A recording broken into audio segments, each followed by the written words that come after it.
दोस्तों, आपका इस चैनल में वेलकम है। आज मैं जिस टॉपिक पे बात कर रहा हूँ वो नई शिक्षा नीति 2020 है, जिसे आप न्यू एजुकेशन पॉलिसी 2020 भी कह सकते हैं। दोस्तों, ये विभिन्न परीक्षाओं में नई शिक्षा नीति पर प्रश्न आ रहे हैं, जैसे कि अभी सीटेट की एग्जामिनेशन हो रही है और इस एग्जामिनेशन में इसमें से पूछे जा रहे हैं। तो चलते हैं, हम एक सरसरी निगाह या यूं कहें कि गहन अध्ययन, एक संपूर्ण जानकारी इस के अंतर्गत लेने की ओर चल रहे हैं। तो आखिर ये नई शिक्षा नीति क्या है? दोस्तों, नई शिक्षा नीति 2020 भारत की शिक्षा नीति है, जिसे भारत सरकार द्वारा 29 जुलाई 2020 को घोषित किया गया। सन 1986 में जारी हुई शिक्षा नीति के बाद लगभग 34 साल के बाद भारत की शिक्षा नीति में यह पहला परिवर्तन है। यह नीति अंतरिक्ष वैज्ञानिक के कस्तूरी रंगन की अध्यक्षता वाली समिति की रिपोर्ट पर आधारित है। यानी प्रश्न ऐसा बन सकता है कि यह कब घोषित किया गया? नई शिक्षा नीति 2020 तो 29 जुलाई 2020 को घोषित किया गया। और कौन से वैज्ञानिक के अध्यक्षता में इस समिति का रिपोर्ट बना था? तो के कस्तूरी रंगन। अब प्रश्न आती है कि इसकी मुख्य बातें क्या क्या है। दोस्तों, ये प्रमुख बातें क्या क्या है? तो नई शिक्षा नीति 2020 के तहत वर्ष 2030 तक, यानी 10 साल के बाद तक, सकल नामांकन अनुपात ग्रॉस एनरोलमेंट रेशियो 100% लाने का लक्ष्य रखा गया है। यानी जो हमारे विद्यालय में बच्चे कम आते हैं, इसके अनुपात को बढ़ाने के लिए ये नीति अपनाई गई है, ऐसा केंद्र सरकार का या शिक्षाविदों का मानना है। जबकि इस शिक्षा नीति का पूरे देश में विरोध भी हो रहा है। दोस्तों, दूसरा पॉइंट, नई शिक्षा नीति के अंतर्गत शिक्षा क्षेत्र पर सकल घरेलू उत्पाद 6% हिस्से की सार्वजनिक व्यय का लक्ष्य रखा गया है, जो अभी मात्र 4.45 समथिंग परसेंटेज है। तीसरा पॉइंट, मानव संसाधन प्रबंधन मंत्रालय का नाम परिवर्तित कर शिक्षा मंत्रालय कर दिया गया है। इससे पहले मानव संसाधन प्रबंधन मंत्रालय रखा गया था, शिक्षा विभाग का नाम, शिक्षा मंत्रालय का नाम केंद्र सरकार के अंतर्गत, लेकिन अब जो रखा गया है शिक्षा मंत्रालय कर दिया गया। दोस्तों, चौथा पॉइंट जो है, पांचवी कक्षा तक की शिक्षा में मातृभाषा, स्थानीय क्षेत्रीय भाषा को शिक्षा के माध्यम के रूप में अपनाने पर बल दिया गया है। दोस्तों, साथ ही मातृभाषा को कक्षा 8 और आगे की शिक्षा के लिए प्राथमिकता देने की बात बताई गई है, सुझाव दिया गया है। नेक्स्ट चलते हैं हम पांचवा पॉइंट की ओर। दोस्तों, देश भर के उच्च शिक्षा संस्थानों के लिए भारतीय उच्च शिक्षा परिषद नामक एक एकल नियामक की परिकल्पना की गई है। शिक्षा नीति में यह परिवर्तन बहुत पहले लिया गया था, लेकिन अब की बार 2020 में जारी किया गया है। इस प्रकार से हम शिक्षा नीति के कुछ महत्वपूर्ण बिंदु को देखें। दोस्तों, अब चलते हैं इसके पृष्ठभूमि की ओर कि आखिर शिक्षा नीति जो तैयार हुई है, क्या जरूरत पड़ गई। तो भारतीय संविधान के नीति निर्देशक तत्वों में कहा गया है कि 6 साल से 14 वर्ष तक के बच्चों के लिए अनिवार्य एवं निःशुल्क शिक्षा की व्यवस्था की जाए। 1948 ईस्वी में डॉक्टर राधाकृष्णन की अध्यक्षता में विश्वविद्यालय शिक्षा आयोग का गठन हुआ था। दोस्तों, तभी से राष्ट्रीय शिक्षा नीति का निर्माण होना भी शुरू हुआ था और कोठारी आयोग 1964 से 1966 की सिफारिशों पर आधारित 1968 ईस्वी में पहली बार महत्वपूर्ण बदलाव वाला प्रस्ताव इंदिरा गांधी के प्रधानमंत्री काल में पारित हुआ था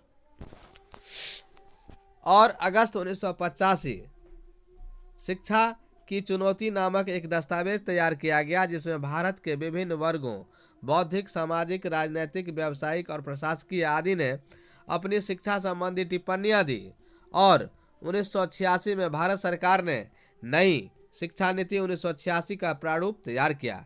ड्राफ्टिंग कमेटी ने इस तरह का ड्राफ्ट तैयार किया। इस नीति की सर्वाधिक महत्वपूर्ण विशेषता यह थी कि इसमें सारे देश के लिए एक समान शैक्षिक ढांचे को स्वीकार किया गया।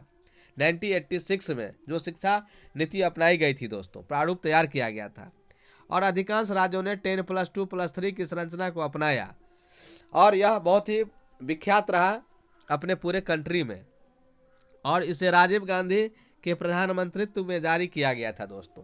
तो इनका श्रेय राजीव गांधी को जा सकता है। 10+2+3, 10 यानी कि 10वीं तक की पढ़ाई होती थी, और 10वीं के बाद हम 12th करते थे 10+2, और 10+2 करने के बाद हम 12 ग्रेजुएशन करते थे 3 इयर्स का डिग्री कोर्स दोस्तों।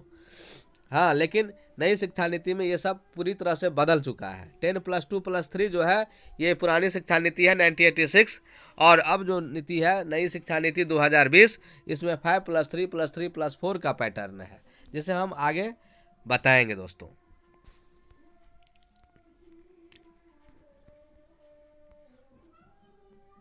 इस नीति में 1992 में संशोधन किया गया था कि 2014 के आम चुनाव में भारतीय जनता पार्टी के चुनावी घोषणा पत्र में एक नवीन शिक्षा नीति बनाने का विषय भी शामिल था दोस्तों। जब नरेंद्र मोदी प्रधानमंत्री बने, भारतीय जनता पार्टी आई, उससे पहले चुनावी घोषणा में इस बात की चर्चा थी, विषय शामिल किया गया था।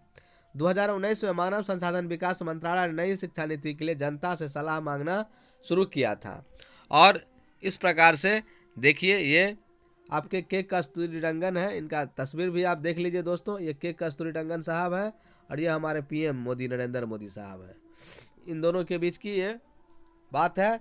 7 अगस्त 2020 को शिक्षा नीति 2020 पर ऑनलाइन सभा में चर्चा में भाग लेते हुए प्रधानमंत्री नरेंद्र मोदी जी हैं, और बाएं प्रसिद्ध अंतरिक्ष वैज्ञानिक के कस्तूरीरंगन साहब।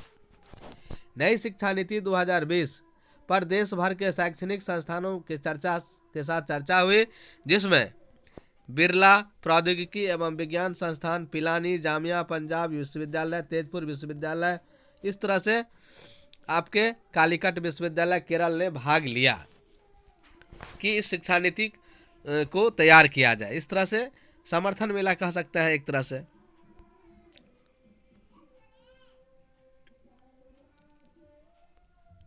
अब देखते हैं कि प्रमुख परिवर्तन क्या हो रहा है दोस्तों। इस नीति में मानव संसाधन मंत्रालय का नाम पुनः शिक्षा मंत्रालय कर दिया गया। ये तो एक ऑब्जेक्टिव क्वेश्चन बन गया दोस्तों। इसमें समस्त उच्च शिक्षा, कानूनी एवं चिकित्सकीय शिक्षा को छोड़कर के लिए एकल निकाय के रूप में भारत उच्च शिक्षा आयोग का गठन करने का प्रावधान किया गया। जहां पर भारतीय विश्व शिक्षा आयोग का गठन किया गया था, यहाँ पर भारत उच्च शिक्षा आयोग का गठन किया गया दोस्तों। संगीत, खेल, योग आदि को सहायक पाठ्यक्रम न बना करके यहाँ पर मुख्य पाठ्यक्रम में जोड़ा गया। इस शिक्षा नीति में 2020 में दोस्तों शिक्षा तंत्र पर सकल घरेलू उत्पाद का 6% खर्च करने का लक्ष्य रखा गया, जो लगभग इस समय 4.43% है। और एक नया कानून इसमें अपनाया गया कि एमफिल को समाप्त किया जाएगा। अब अनुसंधान में जाने के लिए 3 साल के स्नातक डिग्री के बाद 2 साल स्नातकोत्तर करके पीएचडी में प्रवेश लिया जा सकता है, ऐसा इसमें लागू किया गया दोस्तों। नीति के शिक्षकों के प्रशिक्षण पर विशेष बल दिया गया दोस्तों। व्यापक सुधार के लिए शिक्षक, प्रशिक्षक और सभी शिक्षा कार्यक्रमों को विश्वविद्यालय या कॉलेजों के स्तर पर शामिल करने की सिफारिश की गई है। प्राइवेट स्कूल में मनमाने ढंग से फीस रखने और बढ़ाने को भी रोकने का प्रयास किया गया नहीं है दोस्तों। पहले समूह के अनुसार विषय चुने जाते थे, लेकिन अब उसमें भी बदलाव किया गया। जो छात्र इंजीनियरिंग कर रहे हैं वह संगीत को भी अपने विषय के साथ पढ़ सकते हैं। देखिए दोस्तों, यहाँ कितनी बड़ी बात कर रही है ये नई शिक्षा नीति। जो छात्र इंजीनियरिंग कर रहे हैं वह संगीत को भी अपने विषय के साथ पढ़ सकते हैं। नेशनल साइंस फाउंडेशन के तर्ज पर नेशनल रिसर्च फाउंडेशन लाई जाएगी, जिससे पाठ्यक्रम में विज्ञान के साथ सामाजिक विज्ञान को भी शामिल किया जाएगा। नीति में पहले और दूसरे कक्षा में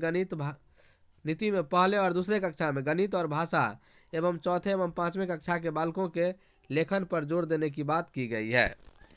इस नीति में 2020 में पहले और दूसरे कक्षा के बच्चों को गणित और भाषा पर ध्यान देने के लिए कहा गया है, जबकि चौथे और पाँचवें कक्षा के बालकों के लेखन पर जोर देने की बात की गई है। उसकी लेखन शैली को समृद्ध किया जाने की बात की गई है। दोस्तों, स्कूलों में 10+2 का फॉर्मेट के स्थान पर नई शिक्षा नीति के अंतर्गत देख रहे हैं हम लोग। दोस्त, स्कूलों में बहुत इंपॉर्टेंट चीज़ है ये। स्कूलों में इसको देखिए दोस्तों, बहुत इंपॉर्टेंट है। स्कूलों में 10+2 फॉर्मेट के स्थान पर 5+3+3 फॉर्मेट, इसको याद रखना है। 5+3+3+4 5+3+3+4 फॉर्मेट को शामिल किया गया है, ये याद रख लीजिए आप लोग दोस्तों। इसके तहत पहले 5 साल में प्री प्राइमरी स्कूल के 3 साल, कक्षा 1 और कक्षा 2 सहित फाउंडेशन स्टेज शामिल होंगे।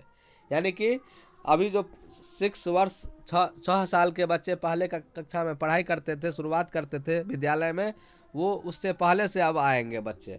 अब जो है 6 साल नहीं, 5 साल में ही बच्चा प्री प्राइमरी स्कूल में आ जाएंगे और 6ठा साल में फिर जो है वो पहली कक्षा में जाएंगे। यानी प्राइमरी स्कूल के 3 साल, प्राइमरी स्कूल में वो 3 साल कक्षा 1 और कक्षा 2 सहित फाउंडेशन स्टेज शामिल होंगे, 3 साल का। इस प्रकार से पहले जहां सरकारी स्कूल कक्षा 1 से शुरू होती थी दोस्तों, जहां सरकारी विद्यालय सरकारी स्कूल 1 से शुरू होती थी, कक्षा 1 से शुरू होती थी, वहीं अब 3 साल के प्री प्राइमरी के बाद 3 साल के प्री प्राइमरी के बाद कक्षा 1 से शुरू होगी। 3 साल लगेगा इसको, बच्चे को। अब 3 साल के प्री प्राइमरी के कक्षा के बाद कक्षा 1 से शुरू होगी। इसके बाद कक्षा 3 से 5 के 3 साल शामिल हैं, कक्षा 3-5 के 3 साल शामिल हैं। इसके बाद 3 साल के मिडिल स्टेज आएगा, यानी 6 से 8, 6, 7, 8 3 वर्ष का कोर्स। ये 6 से 8 तक की कक्षा आएगी जो मिडिल स्टेज कहलाएगा, मिडिल स्कूल।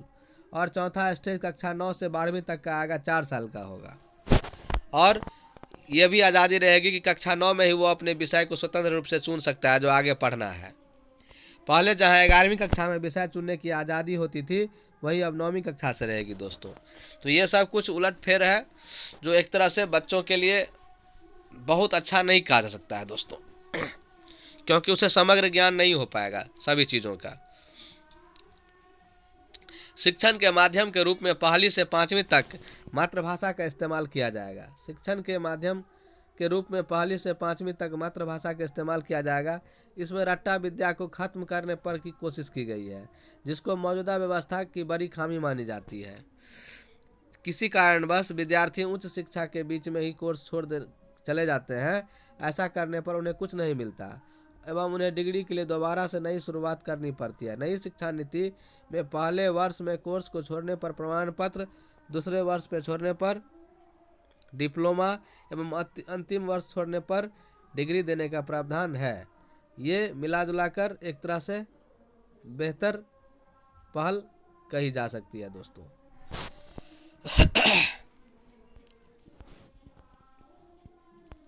प्रतिक्रिया की बात करें तो नई शिक्षा नीति की घोषणा के उपरांत बुद्धिजीवियों, आम जनता, शिक्षा जगत में मिली जुली प्रतिक्रिया रही। वही मुख्यतः इसमें घोषित बदलावों का स्वागत किया गया है, लेकिन इसके कई लक्ष्य के पूरा होने पर संदेह व्यक्त किया गया है। शिक्षा पर जीडीपी का 6% खर्च करने का लक्ष्य बहुत ही पुराना है, जिसे फिर से दोहराया गया है। जवाहरलाल नेहरू विश्वविद्यालय के कुलपति एम जगदीश कुमार ने इस शिक्षा नीति को समावेशी कहा है। कांग्रेस नेता एवं सांसद शशि थरूर का कहना है कि इस नीति में रखे गए लक्ष्य ऐसे हैं जिनकी पूर्ण होने की संभावना कम है। बीबीसी के अनुसार इस नीति में आरएसएस की पद्धति और योजना को शामिल किया गया है। बहुत बड़ी बात है बीबीसी की बात। बीबीसी के अनुसार इस नीति में आरएसएस की पद्धति और योजना को शामिल किया गया है, जो एक तरह से अपने देश के लिए, लोकतंत्र के लिए खतरा है दोस्तों।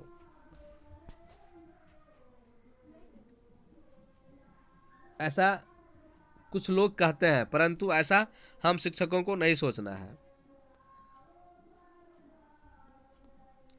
दिल्ली विश्वविद्यालय के संगठन DUTA ने इसकी कड़ी आलोचना करते हुए इसे आपत्तिजनक माना है। जिसका कहना है कि इसके द्वारा विश्वविद्यालयों की स्वायत्तता को बोर्ड ऑफ गवर्नर के जिम्मे झोंक देना अनुचित है। तो इस प्रकार दोस्तों हमने देखा कि नई शिक्षा नीति क्या कह रही है। नई शिक्षा नीति क्या है? नई शिक्षा नीति में पैटर्न 5+3+3+4 का है, जो एक ऑब्जेक्टिव क्वेश्चन बन सकता है, दे देगा 5+3+3+4 ऐसा पैटर्न दे देगा। तो ये पैटर्न नई शिक्षा नीति का है। 10+2 का स्ट्रक्चर जो था, 10+2+3 का जो स्ट्रक्चर था उसको कम्प्लीटली ख़त्म कर दिया गया नई शिक्षा नीति में दोस्तों। थैंक यू दोस्तों, आपने इस वीडियो को वॉच किया, इसके लिए थैंक यू। और आप इसे शेयर करें।